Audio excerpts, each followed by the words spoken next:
Folge diesem Kanal und Schreibe und die Kommentare, aus welcher Stadt du zusiehst und ob du auch Pionier warst. Hast du jemals den Moment erlebt, in dem du dich von den Symbolen der DDR-Befreiung konntest? Die Pionierorganisation Filmen war nicht freiwillig, auch wenn sie offiziell so genannt wurde. Fast alle Kinder in der DDR waren Mitglied. Von der ersten bis zur 7. Klasse trugen wir erst blau, den rot Halstucher. Wir sangen sozialistische Lieder, marschierten bei Paraden und wurden an Sinde Staatserzigen. Das Pionierhemd war mehr als nur Kleidung. Es war ein Symbol der Kontrolle, der Ideologie und der Anpassung. Der Schuldig in der ersten Klasse? Alle Kinder sitzen aufgerecht in ihren neuen Klassen. Die Lehrerin erklärt, dass sie bald Pionier wurden, sie beschreibt als groß als Privileg. Die Kinder nicken, verstehen nicht wirklich, was das bedeutet. Einige Wochen später findet die Aufnahmezeremonie statt. Die Kinder stehen in Reihen auf dem Schulhof. Tier Pioniere binden ihnen die blauen Halstucher Es wird erklärt, dass die drei Ecken des Touches für die Arbeiterklasse, die Bauern und die Intelligenz stehen. Die Kinder schwören einen Eid, sie versprechen gut Pioniere zu sein, die DDR zu lieben, fleißig zu lernen. Die Worte sind groß und bedeutungsschwer für Sexstreich, die kaum verstehen, was sie da sagen. Aber alle tun es, weil alle es tun müssen. Von diesem Tagen gehört das Halstuch zur Schuluniform. Es muss ordentlich gebunden werden, darf nicht schmutzig sein. Lehrer kontrollieren jeden Morgen, ob alle Kinder ihr Halstuch tragen, wo es vergisst, wird oder bestraft. Die Pionierhemd beginnen. Einmal pro Woche treffen sich die Pioniere nach dem Unterricht. Es gibt Aktivitäten, Singen, Bestellen, Gespräch über sozialistisch wird, die Kinder werden lieber spielen, aber Teilnahme ist Pflicht. Ich has dieses Hemd, ich has das rot Halstuch. Ich has die Pionierhemd, in denen wir über Solidarität und den Klassenkampf sprechen mussten, rend ich lieber draugen gespielt heit. Aber niemand fragt uns, ob wir das wollten. Es war selbstverständlich. Die Schule erwartet es. Die Eltern erwartet es. Der Staat erwartet es. Jedes kein spürt den Druck, sich anzupassen. Wer sich weigert, Pionier zu werden, wurde als Insider behandelt. Die Eltern bekamen Problem auf der Arbeit. Das kein wurde in der Schule benachtiegt. Der soziale Druck war enorm. Ich erinnere mich an ein Mädchen, dessen Eltern religiös waren, sie wollte nicht Pionier werden. Die Lehrerin sprach mehrmals mit den Eltern. Mitchell wurden eingehalten. Sie zu überzeugen. Man gab die Familie nach. Das Mädchen trat bei, aber ihr Augen waren leer bei der Zeremonie.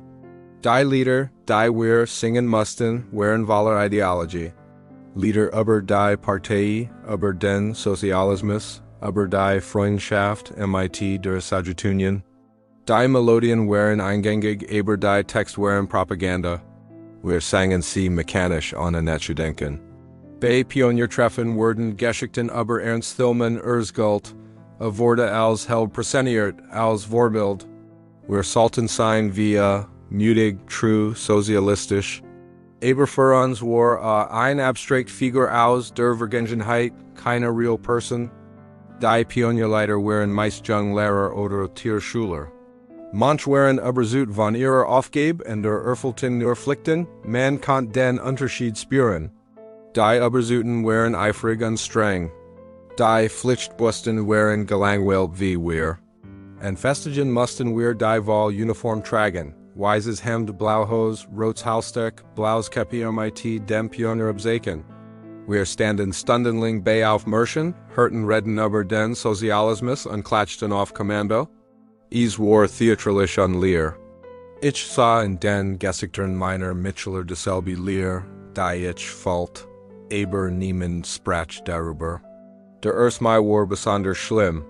Die ganze Schule marschierte durch die Stadt, wir trugen Fahnen und Banner mit sozialistischen Parolen. Die Erwachsenen standen am Straßenrand und applaudierten. Aber in ihren Gesichtern sah man oft dieselbe Resignation wie bei uns Kindern. Die Periden dauerten Stunden. Die Sonnenbrand im Sommer der Wind pfiff im Frühling. Unsere schmürsten warm längern stehen. Aber wir mussten durchhalten, dürft keine Schwach zeigen. Das Gehalt zur Erziehung, Disziplin aber Comfort. Manchmal gab es Wettbewerb zwischen Pioniergruppen. Welche Gruppe sammelt im meisten Papier? Welche hat die best sozialistische Brigade? Die Gewinner bekamen Erkenden und Anerkennung. Die Verlierer wurden ermahnt, sich mehr anzustrengen. Dies Wettbewerb sollten uns motivieren, aber sie fühlten sich holen. Was bedeutet es schon, mehr Papier zu sammeln? Es war nur ein weiter Aufgabe, die uns auferlegt wurde. Ein weiteres Mittel zur Kontrolle unserer Zeit und Energie. Die Gesetze der Thelman Pionier standen in unserem Mitgliedsbuch. Wir sollten die DDR lieben, die Arbeiterklasse ehren, der Partei vertrauen und uns gegenseitig helfen. Aber was bedeuten dies Wort wirklich? Sie waren Hochphrasen, die wir auswendig lernen mussten, ohne sie zu verstehen oder zu glauben. Das Mitgliedsbuch wurde bei jeder Pionierversammlung kontrolliert. Es muss ordentlich geführt werden, MIT-Stempeln für Teilnahme in Aktivitäten. Was ein Butchvergag oder schlecht fort wurde kritisiert.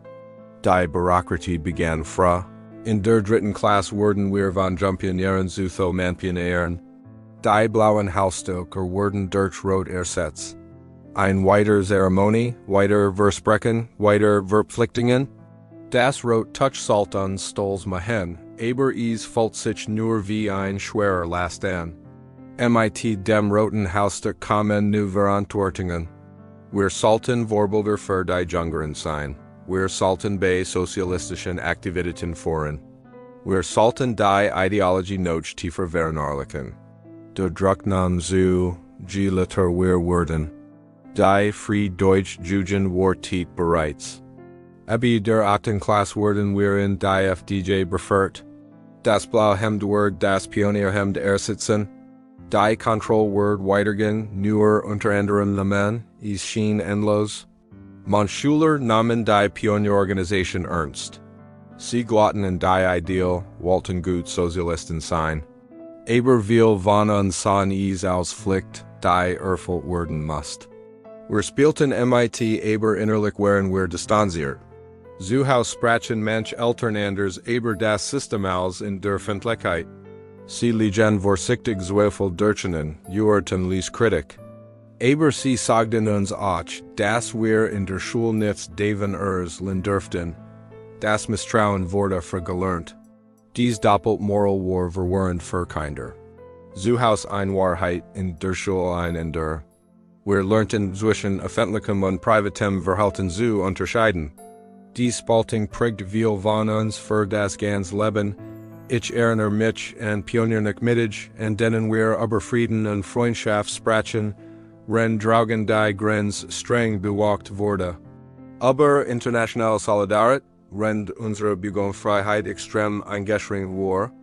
Die Widerspruch waren offensichtlich, aber niemand darf sie ansprechen. Die Propaganda war allgegenwärtig. In Schulbüchern, auf Plakaten, in Filmen, in Liedern. Überall wurden wir MIT sozialistischen Botschaften bombardiert. Die Wiederholung sollte Glauben ersuchen, aber bei vielen ersucht sie nur mutiget. Manch Lehrer waren fanatisch anhand des Systems. Sie kontrollierten streng, bestrafen Erbeukungen hart, lobten ideologische Reinheit. Andere waren milder, menschlicher, liegen uns manchmal der Chapman.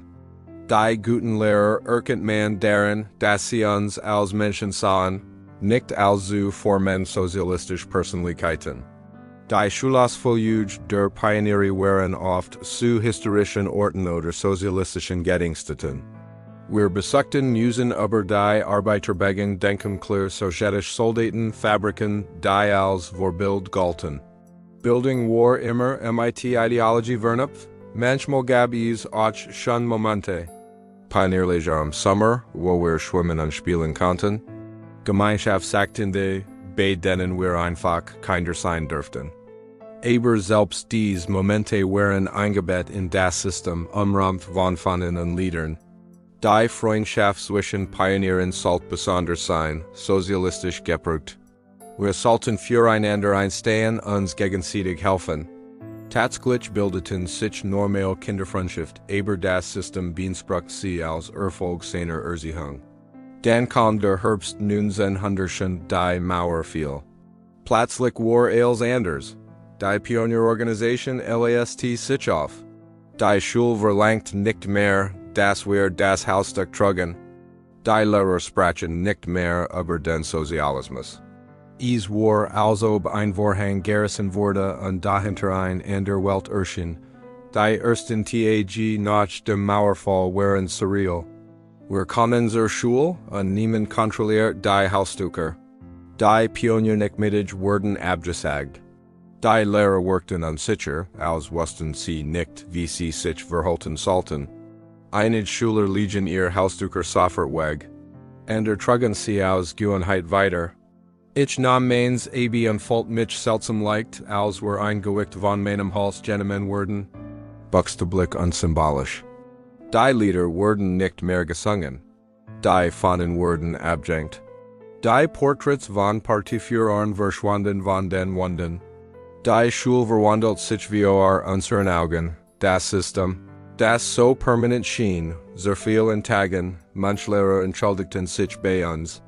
Sie sagten, sie hätten nur ihre Arbeit getan, hätten uns nicht schaden wollen.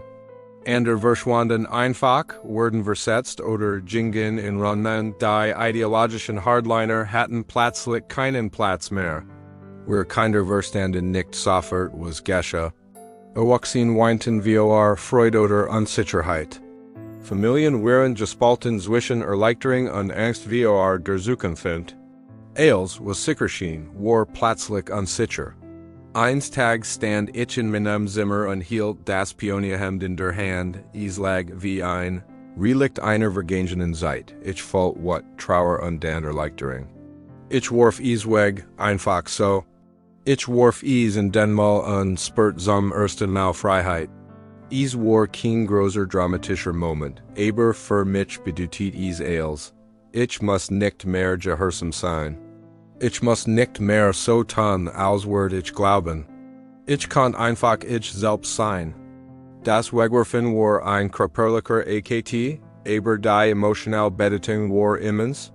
Gereeling hat ich dieses Hemd getragen, hat mich darin unwohl gefühlt, hat es gehasst. Jetzt konnte ich es loswerden und niemand würde mich davor bestrafen. Ich meinen Eltern davon, sie verstanden.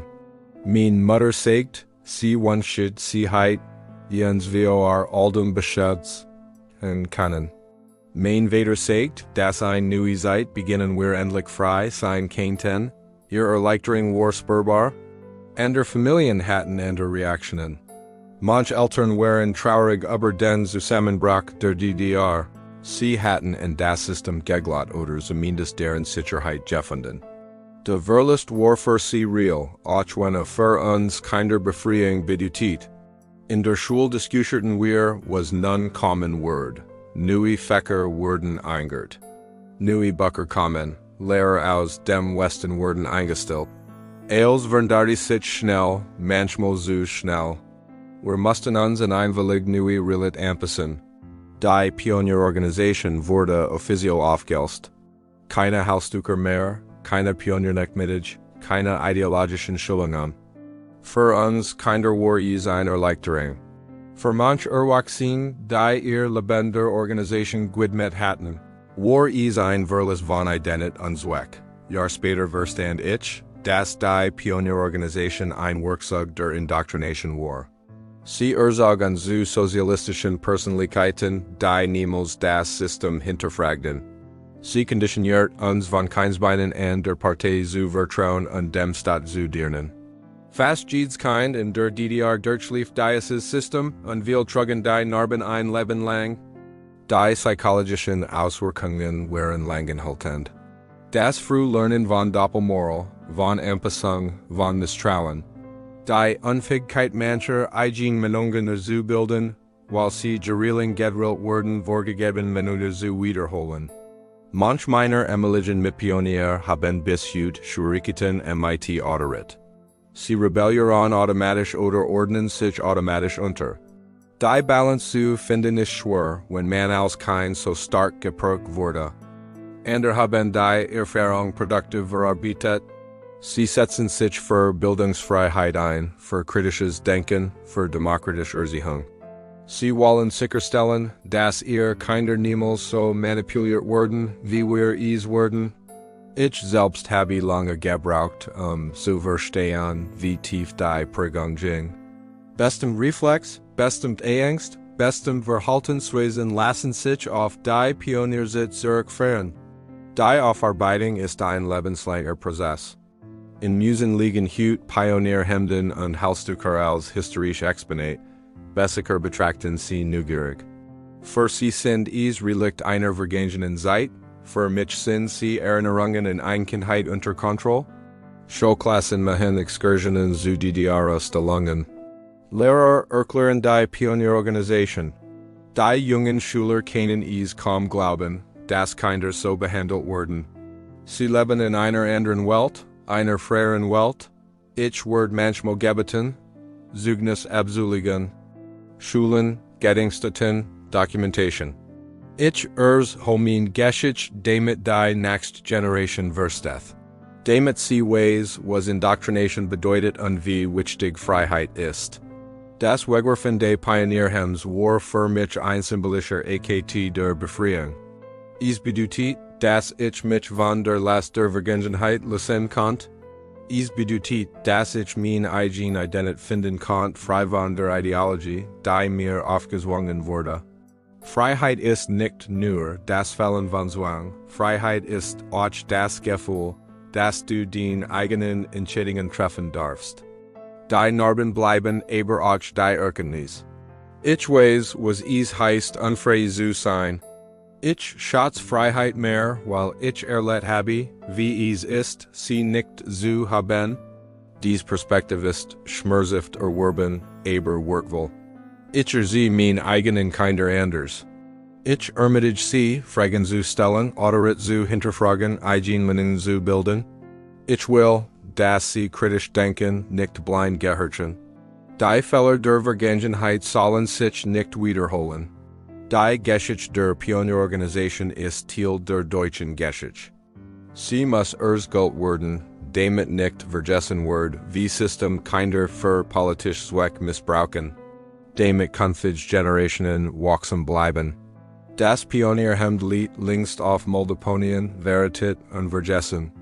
Aber sein symbolisch Bedeutung bleibt. Es steht für Kontrolle, für Indoktrination, für den Versuch, Menschen von klein auf zu formen. Und sein Wegwerfen steht für Befreiung, für Selbstbestimmung, für den Triumph des Individuums über das System. Folge diesem Kanal und teil in den Kommentaren die Erfahrungen mit der Pionierorganisation. Hast du auch das Gefühl der Befreiung erlebt, als die DDR endet? Hol den Geschichte, damit wir gemeinsam erinnern und verstehen.